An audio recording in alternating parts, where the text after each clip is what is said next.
Well, people just aren't. We grew up at the pinnacle of the texting age. Mm-hmm. It was like we don't do phone calls. It's weird. I remember this person that we lived with. He would be super weirded out when there's like a girl on Hinge or a girl on a dating app, and you get her info, and I'm like, yeah, I'll just call them to set up a date. A lot of people are. I know. I'm like, wait. So you're telling me you get their number and you think it's weirder to call them before you meet them in person versus go from never meeting the person, all you have is text on screen, to now I'm going to meet this person with the context of maybe we're going to fuck tonight. That seems a lot weirder to me. Agreed. Welcome back to the Smart Nonsense Podcast, where we talk about entrepreneurship, self-development, and challenging norms. Shelf development too. Something we talk a lot about it. The energy's back, Pop. You know why it's back? We're on the Apology Tour 2021, baby. Fuck yeah. Apology Tour 20. Oh. Hey, you know what really works? Day. Saying, I'm sorry. I'm sorry I'm stupid. I'm sorry we're children. I'm sorry for the last 9 episodes. You have to lean into what you are, and we are children. I'm sorry. Y'all thought we were adults. We were behaving like adults for a little while. Stupid. But we're morons. Today we got an exciting... This afternoon. The last 2 hours. But is this our second pod today? Third? A lot. I don't know. 15th this week? Check the shirts. Check the shirts. Go on YouTube. Subscribe. Check the shirts. All right? Let us know down below. What are we wearing? They're probably the same. A lot has happened in the last couple hours. Chamath just started posting clips. Fuck yeah. I went on LinkedIn. I got this little tool. I wish I could give it to our viewers. Look up like LinkedIn email finder or something. It's a Google Chrome plugin. Maybe I'll find the name, put it in the show notes. Probably not. We don't do that. You got to find it yourself. We do that. Okay. On smartnonsense.com. Okay, smartnonsense.com. I don't know how it works, but it scrubs something, crawls something, and it gives you their email. So I'm not just going to give you Chamath's email, Polyhopatia's email. Scrub it yourself. Scrub it yourself. Mr. Let me know. Clean. Review down below. I was going to say comment the email down below, but don't do that either. You got to let people scrub themselves. Leave it in the reviews. How about that? So I email him. I'm like, yo, we make a lot of clips for you. They get like 300 views. I didn't say this. We're going to talk about what I said instead. Yeah. The problem is his clips get no views. It's a waste of energy. It's kind of annoying. We know he likes them. He said he likes them, and we're really talented. The team's really talented. So why isn't he posting them? I got his email. I'm like, I'm sick of this. Let's figure it out. What's kind of funny is he knows who you are. Henry Belcaster, everyone knows in the besties. Every all-in fanboy knows. But it's like, you're getting his email the way anyone on earth could. You're doing nothing special. Let's make that very clear. Chamath and I have never talked before. Yeah, you would think, but no. And I understand. For a while, I was writing handwritten letters to our idols and my idols. I was doing that by finding their email, sending them a one-liner, which we're going to talk about, and then sending them and not asking for anything. Who are these people you're sending them to? H.A. Jacobs. I should pull up the list. Godin. Seth Godin, a favorite columnist of mine, Jeff Gettleman, I remember. Peter McKinnon's probably somewhere in there. You had a high hit rate too. High hit rate, 98%. You did have a particular edge. Well, what was my hit edge? Rate with the email? The email itself was a high hit rate, and then you also had a high hit rate with opening physically your letter because you had the little wax seal, and it was sexy as fuck. Much lower. I should still do those. Hey, there's no Wi-Fi in here? No, dude. We do squad. We do video. Let me read some off. Oh, Sean Puri was on there, but maybe I added him. Seth Godin, Sarah Dietschy, Matt McConaughey. I talked to his assistant. Walter Isaacson. We had some back and forth. That's Daniel crazy. Pink, Jonathan Haidt, Jeff Gettleman, oh my Nick God. Huber, AJ Jacobs. Anyone can do that. Bernadette Chiwa, she's on there. Nothing special. Cal Fussman. Remember him? Oh, Cal, dude. If we had, the problem is we got too cocky. We got 3 cameras. We had this whole fucking studio set up. But if we had documented the Cal Fussman ordeal, that madness of you guys playing phone tag for weeks. So funny. I was trying to sell him your product. I wasn't working for you. Oh, right. I don't know why I reached out to him. I was like, I'll do you were sales already for talking you. to him or something, and you were like, oh, by the way, my friend does clips, I think. Okay, so how do you reach out to these people? Dumb it the fuck down. Dumb it down. I said, and maybe we'll put a screenshot. We will. I was like, Hey, Chamath, I want you to have the clips we make for you. What's the best way to make that happen? It was dumber than that. I just stumbled all over You don't want to myself. pull it up. I don't have email accessible I think, on here. And the point is, you've dumbed it down with everybody. Like how you got in contact with all of them. You're like, hey, want to send you something special, or not fucking that creepy, but like want to send you a letter or whatever it was. I would say like, want to send you a token of my gratitude. What's the best address to get that done? Or something. Unabomber sending People- mail bombs. Or something. People are on their email all day long. Not you and I, apparently. But now we are. Apology Tour 2021. Fuck yeah. Here's what I said, all right? But then we got some more to talk about on. Okay. Chamath! I want to send you your clips when we make them. What's the easiest way to do that? That's so simple. It sounds like it wouldn't work. It's so, and what I was saying to you is, I think any of our peers would be like, here's the email they would write. Hey, Chamath, my name's Henry Belcaster. I run this company with my friend called Smart Nonsense Media. You may or may not know we've made clips for you at times, and for some reason it's just hard to connect with you on Twitter, but we put a lot of energy into these things, and No. I want to send you your clips. What's the easiest way to do that? Right. And I've seen a lot of cold DMs. Like, for example, people getting in touch with Mark Cuban, and it's like to get him on their podcast. It was like, hey, Mark, big fan, whatever, read this book. We have a podcast, 3 million subscribers. Are you interested in coming on? Was that the Nick Sharma? Yeah, that was the Nick Sharma one. Like, just super basic. Pretty much, we're on this apology tour. Part of the problem is one of the people we're apologizing. I can't speak right now. Apologizing to. How about that? No, that was on purpose. Apologizing to. I had ghosted her twice. And keep in mind, I now realize she controls about $200,000 to $300,000 of HubSpot budget. And I ghosted her twice when she's like, can you please get on a meeting? I'd like to talk this through. Ghosted. Ghosted. Sad. Okay. That should be the thumbnail. Ghosted. Apology I'm Tour just a ghost. 2021, and you're just a ghost. Like from Mario Kart. Yeah, so I had ghosted her, and the reason why was, one, I hate email, as is. But I don't hate Slack. And the difference is Slack, you'll get a message that's one line. It's never intimidating. Versus email, someone spends hours crafting this beauty of a message, and I just get intimidated. I see the big block of text, I'm like, fuck that. Like, that's 15 things I need to do. Right. I'm like, I don't want to at all. She sent 2, and one was shorter. I just didn't want to meet with her, so that's why I ignored that one. But even her shorter plea for a call was probably too long. Right. But that's how most people are. That's what's so difficult about this. Well, people just aren't. We grew up at the pinnacle of the texting age. Mm-hmm. It was like, we don't do phone calls. It's weird. I remember this person that we lived with. He would be super weirded out when there's like a girl on Hinge or a girl on a dating app, and you get her info, and I'm like, yeah, I'll just call them to set up a date. A lot of people are. I know. I'm like, wait.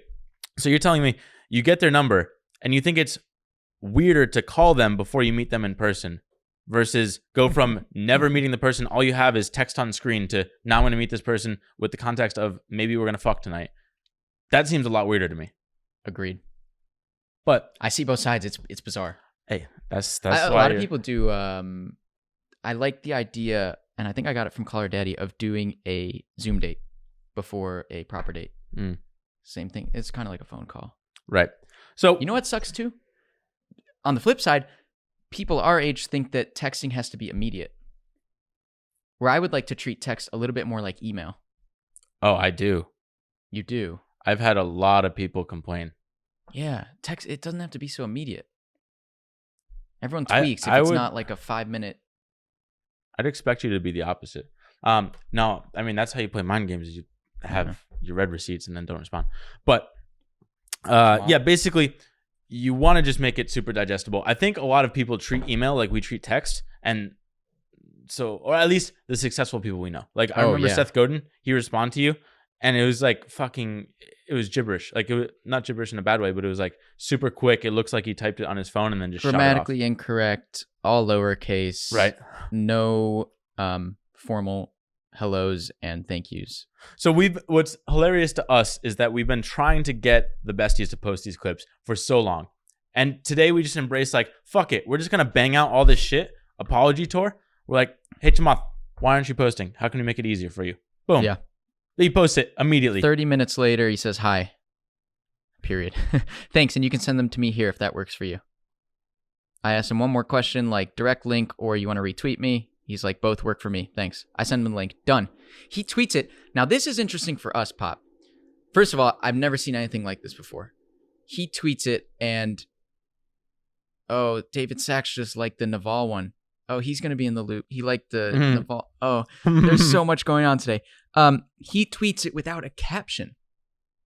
And this thing's blowing up. It's got 17,000 views in 3 minutes. I'm like... He does have like 1 million. I'm like, wait, our videos kind of speak for themselves, and it's cleaner without all the captioning and shit. Do we need captions? Well, that's what I told Naval and Nivi. They were like, hey, we keep it super minimalist, so we don't want any of this extra shit.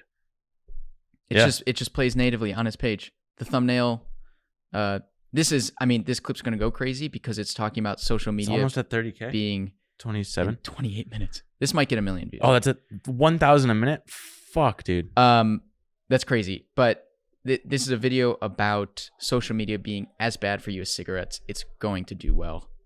And people really like Jamal. That's a video. I haven't actually seen that one, but I don't think the branding is on point, but he's still sharing it. Like, I was all concerned, like, oh, I think he's going to want the more minimalist Naval style edit. Jeez, I can't speak. Naval style edit. Let's like revamp it and then send those to him. And you're like, nah, fuck it. You're like, I already sent it. I got ADD. And then I was going to write a PS in the email that we are working to change their style, make it more, all these things. Fuck it. And I was like, stop. First of all, he doesn't need to know that. Second of all, if he knew that, he might think, oh yeah, that sounds better than this, so I'm not going to post this. Mm-hmm. So I was like, let's just withhold that information a little bit and then wow him another time when we make that pivot. It's iterate without him knowing. Good ass things. Hey, another thing you mentioned, David Sachs liked a Naval tweet. What the fuck's the Naval tweet? Hey, that's the first piece of content we put out for Naval. Fuck yeah. Fuck yeah. Not part of the apology tour yet. No, we're on good terms. I love them. They're responsive. They're awesome. So far, so good. They remind me of Dharmesh. I like the relationship. That tweet, doing well. Squatter marketing, coming in hot. We're not asking for money. We're just like, hey, we're just hanging out, and a lot of it's coming back to us. We got more money today. Oh, fuck yeah. Here's what I just wrote. Naval's hit 32K. How about that? Fuck yeah. I just wrote, we are the problem. We need to get out of the way. We have product market fit. The world wants to throw money at us.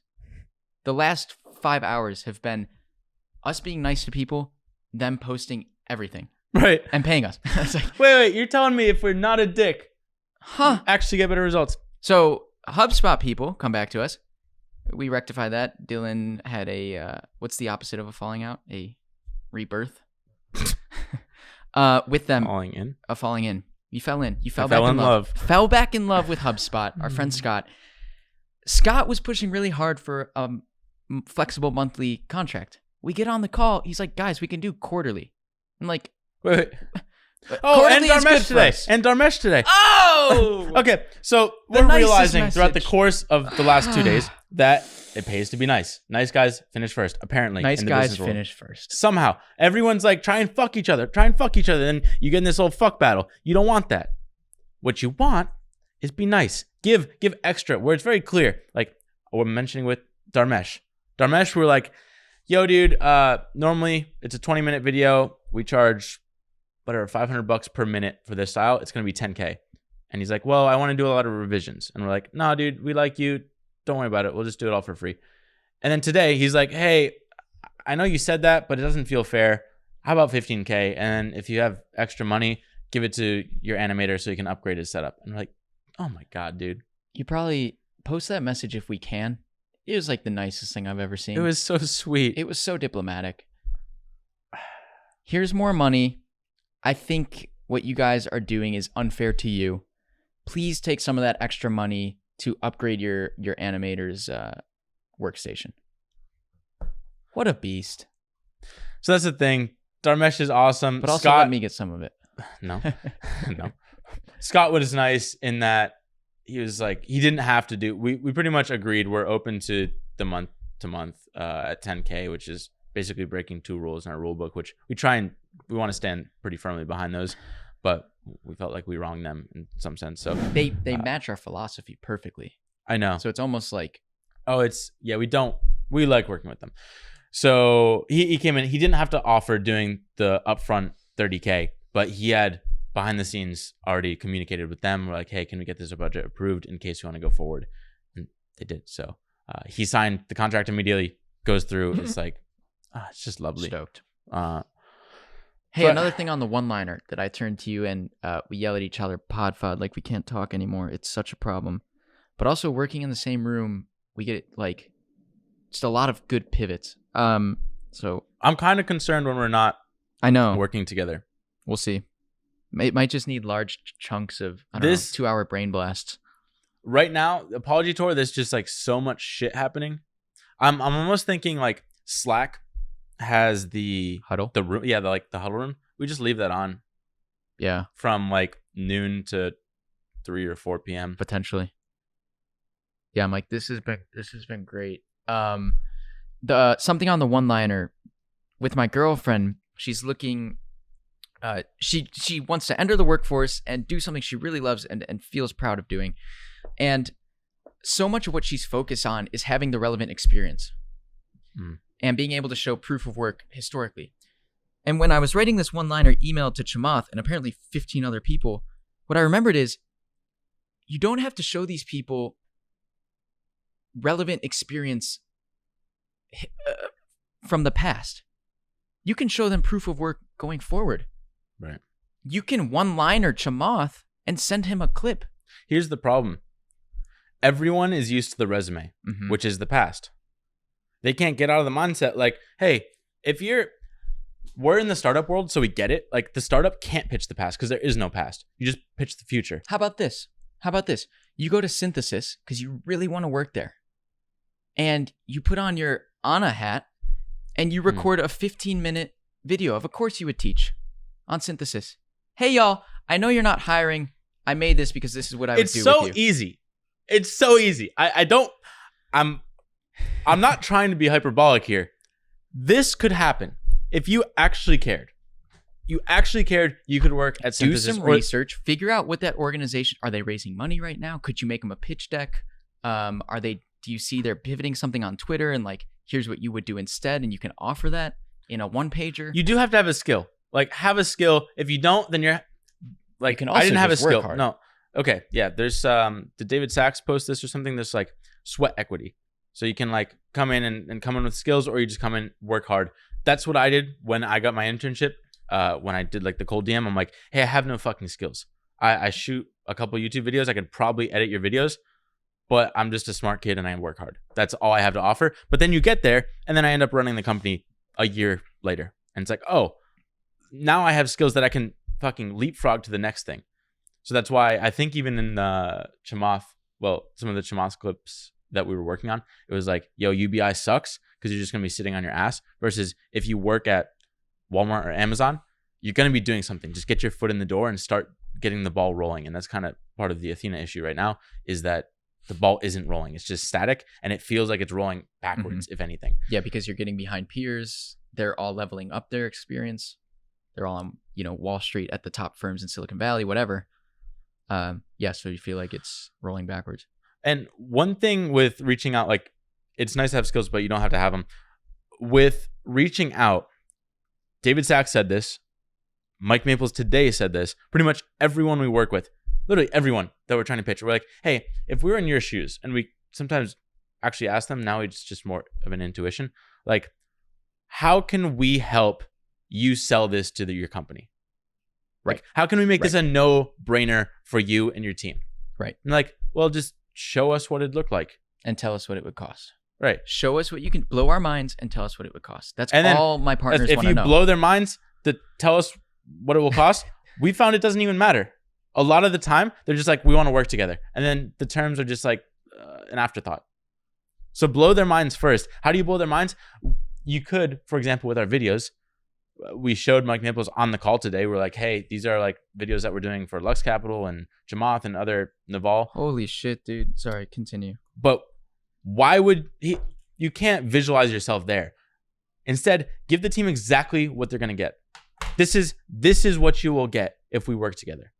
There's no thinking, there's no translating anything into their brand, their style. Just assume in their and be like, world. hey, if this isn't yours, this is our guess.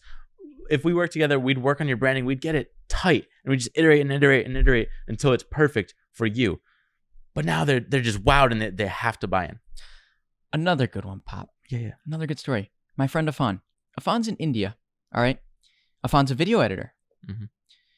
He's in love with Sarah Dici, what she's building, and her content. Afan knows her so well, he knows exactly what she needs. He knows she's often overwhelmed. She can't get out of bed. She has trouble scheduling. She's bad at organization. So what does Afan do? Afan, I hope you're listening to this. He makes her a video, and it's like, I'll be your personal assistant. Here's how I can do your scheduling, and I can manage your calls, and I can work on these partnerships. That's not even his core skill set. He's a student, a CS student, and a video editor. And he's like, I'll be your personal assistant. And he showed her that in a video, granted. But What's Athena funny? could be Sarah Dici's assistant. We're still doing the grunt work. We're just not physically doing it. Like the squatter marketing, that's grunt work where we're editing for free. Alwyn's content, Naval's content, we're not getting paid. And that's tens of thousands. It's probably going to be over $100,000 at least. Oh, for sure. It's going to be several $100,000 worth of content that we're producing for free. That's grunt work that luckily we don't have to do it. Like our team is super excited and they're the best at it. That's why we're able to do it. But if you want to make it anywhere, there is grunt work involved. Right. But grunt work can be fun. Right. Don't neglect. We're in New York City with all of our friends, and we're time cutting all in. We're rough cutting all in clips at 1 a.m. Right. when everyone's trying to hang out. And yeah, like again, That is the price you pay. if you're starting now, it's gonna suck. You're gonna physically sweat harder than us, but it gets easier and easier and easier until you have a company. And now the company, you have, say, a manager that's like, hey, I'm in charge of the pirate ship, and it's my job to find who we should reach out to. And they coordinate all of that. They do it all. And now you're just the owner. So it's like you're slowly moving out of the grunt work, but that mentality is always going to work because people that you think are hard to reach, they aren't. They're so not. My buddy Steven, he's a web developer. He used our tactics from the My First Million podcast, targeting Sampar and Sean Puri. He did the same for Matt Diavella.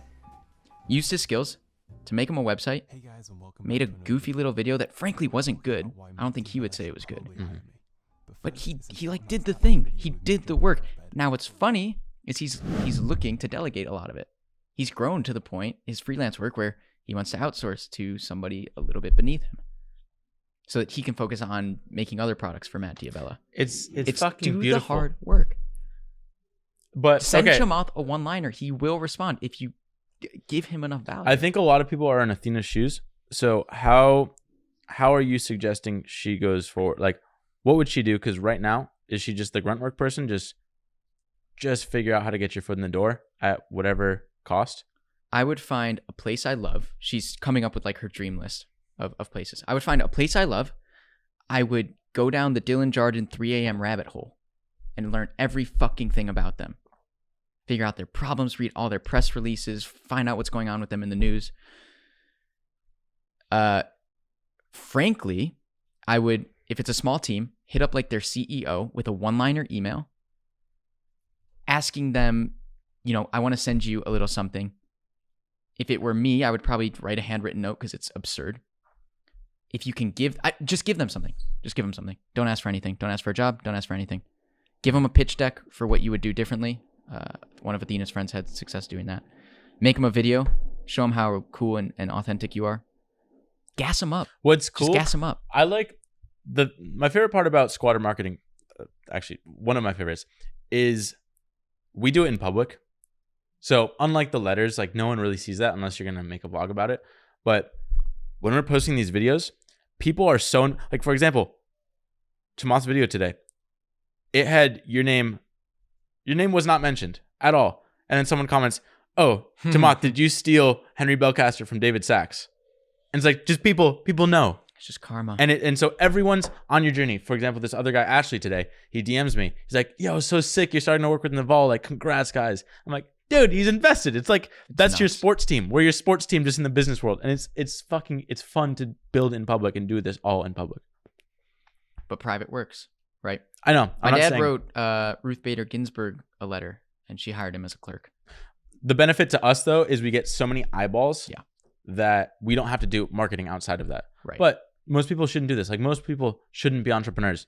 They should just be sending a couple highly targeted sniper DMs, emails, letters, gifts, whatever it might be, to who you want to work with.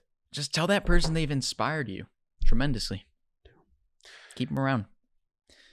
That's all I got. Sorry, to tie a bow on that. Reach out, give. Never ask. Oh, another cool come update back to you. We started assembling the email list, and that's pretty cool. Oh yeah, did we talk? I think we briefly seeded the idea that we're gonna get a list of mentors and give them bi-weekly updates on our business. So the same way people are invested in our journey on Twitter, now they get the sort of like private, secret details of how our business is running, because it is fascinating. Our views, like the top people in tech Twitter are sharing it. So it's like, it's cool to see the business behind it. I think honestly, like we could charge money for like, not that as yeah. It's like something the general public would love to have. Yeah. It's almost like, hey, we only let 100 people on this list. You're one of them. That'd be cool. Not that we want to do that, but that's how valuable I think it will be. What's so cool about it is this guy Shane today told us, he was introducing us to someone else. He was like, these guys are the best social marketers I know, or one of the best. And I was like, oh, fuck. We are. When we want to work with someone or do their content or get on their radar, we do 99% of the time. Yeah, I don't know if that makes us good social marketers or just like. It's really, hey, we make good videos. Let's make a video for them. Yeah. That's the extent of our marketing. Right. It's all the team. One thing I wanted to mention too, just as we wrap, is we talked to Mike Maples, and it's funny because he's like, in my portfolio, a bunch of awesome companies. One of them is Learn Monthly. Mm-hmm. Like, really? Shout out Valentine and the squad. Yeah, who's the that is his name? Censor that. Sorry. I don't think it was probably public. I hope so. They raised money out of value. It doesn't matter. Fuck them. Who's gonna make it this far in the podcast? Valentine. We might have a lot of people. I don't know. This is like episode 110. Dude. Guys, you gotta redact that. Nico might. Valentine's younger brother. That's fucking nuts, though. It's just a media company, and they like the same. We have our own brilliant little self-marketing machine. They do too. In that every person they work with is an influencer, and they're gonna want to share their course. So they never have to pay for marketing. I'd be surprised if they spend hardly anything on marketing. They definitely do, but they don't have to. They don't have to. Which is the beauty of it. They're just like magnifying it because they can. Yeah. Because it's amazing. But fucking like Diplo, I don't know. They have like 1 million. Kygo. Who's the... Everybody on there. Who's the singer that like has perfect pitch? Charlie Puth. They just got fucking everybody, and it's super cool. I'm surprised we haven't really. Mark Rober's on there. He teaches a science course, and that's brilliant. Like he's getting millions, tens of millions of views, and now he's going to be promoting it. I just love it. So it's cool. That's network effects on crack. They don't even have. It's not like a very tech product. That's the brilliance of it. It's pretty much. It's like masterclass. That's what. Yeah. I consider us in that realm. We built the marketplace. Really, the thing hosts the course really nicely. But they still have to it's kind of like a service where you have to build the course and stuff. It's just somehow, that's crazy. Hey, talk about grunt work. I know they did for a long time. Valentine was writing curricula for the YouTubers to use. I'm just proud you said curricula. I almost said curriculum. I was like, I'm going to be sick and cut it off right before the U and the M. How about that? Curricula. All right, that's all we got. We'll see you tomorrow for another 10. Woo!